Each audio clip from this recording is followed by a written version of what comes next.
Nobel শান্তি পুরস্কার না পেলে সেটি যুক্তরাষ্ট্রের জন্য বড় অপমান হবে বলে মন্তব্য করেছেন মার্কিন president Donald Trump.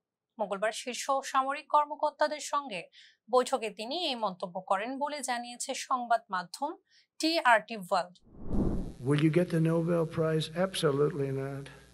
They'll give it to some guy that didn't do a damn thing. They'll give it to a guy that wrote a book about the mind of Donald Trump and what it took to solve the wars. And he'll get the Nobel Prize will go to a writer. No, but we'll see what happens. But নিজেকে বিশ্বব্যাপী বিভিন্ন সংঘাত ও সংকট সমাধানের নেপথ্যে কারিগর দাবি করে ট্রাম্প বলেন, আমি নোবেল পুরস্কার পাবো। অবশ্যই না, ওরা সেটা দিয়ে দেবে এমন কাউকে যে কিছুই করেনি। এটা আমাদের দেশের জন্য বিরাট অপমান।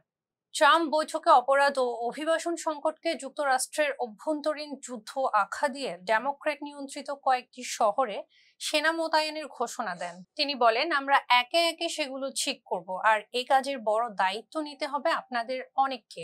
এটাও যুদ্ধ, ভেতর থেকে আসা যুদ্ধ।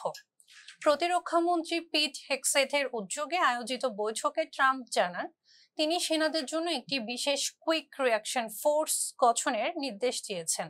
তার ভাষায়, কারণ এটা ভেতরের শত্রু আর তার নিয়ন্ত্রণের বাইরে যাওয়ার আগেই আমাদের সামলাতে হবে।